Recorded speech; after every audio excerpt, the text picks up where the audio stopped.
This video is on how to multiply rational expressions, and we're looking at our 6.2 notes. So when you're multiplying rational expressions, it's basically the same concept as multiplying fractions, in which you just multiply straight across. So you multiply numerators together and you multiply your denominators together, simplify whatever you can at the end.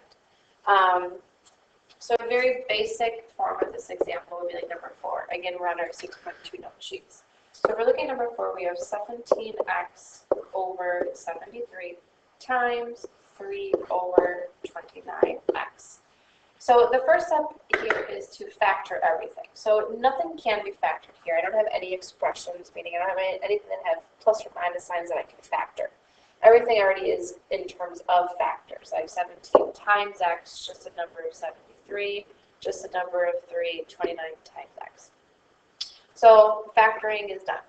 Multiply across. So numerators go together, denominators go together. So I'm going to multiply across. So 17x times 3 gives me 51x. And then 73 times 29x gives me 2,117 x. Now my last step is simplify. So cancel any of the same exact factors that you have on the top as you do the bottom. And x will cancel with x.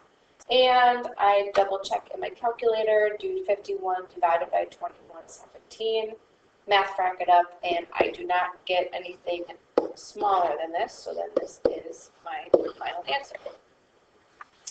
Okay. Let's look at a problem like number 5. In number 5, we actually do have to factor some things before we begin.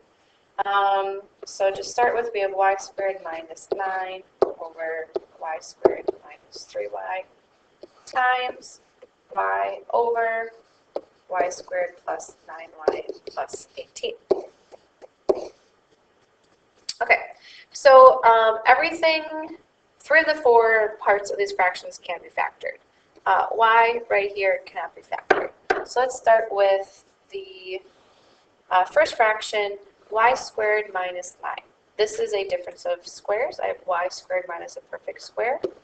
So that factors to be y plus, y minus, the square root of 9 is 3. Okay, the denominator, y squared minus 3y, is not a perfect square situation, but rather I've got 2 terms and I can factor out the GCF of y, and what I'm left with is y minus 3 times y over, this denominator is a quadratic, 3 terms, a value is 1, so I can shortcut factor it, and the 2 numbers that will multiply to give me 18, that add to give me 9 are positive 3 and positive 6. So my next step is to multiply across. So then what I'm going to do is I'm going to place all of my factors together into one big fraction. So when we do that, things are going to simplify. Before I even get started, I can actually simplify by canceling those y minus 3's. They're part of the same fraction. They're the exact same thing on the top and bottom. I can cancel those. I can also go ahead and cancel anything else, whether it's in the same fraction or other fractions, that are both in the numerator and the denominator. So for example, here I have a factor of y, here I have a factor of y. Those can cancel, because when I put them together in the same fraction, I'm going to have a factor of y over y, which would cancel that. So I can just cancel them now to start with. So in addition to that, I can do the same thing with these y plus 3's. Here I have a factor of y plus 3. Here I have a factor of y plus 3. One's on top, one's on the bottom.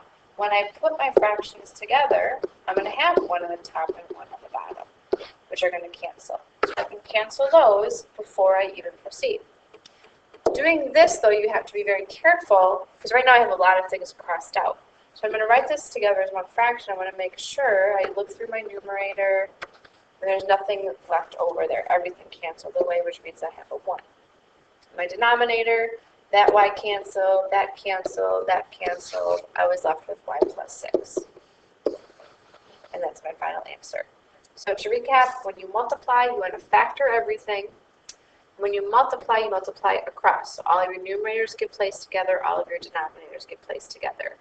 And then you reduce by canceling the exact same factors that appear in the numerator and the denominator.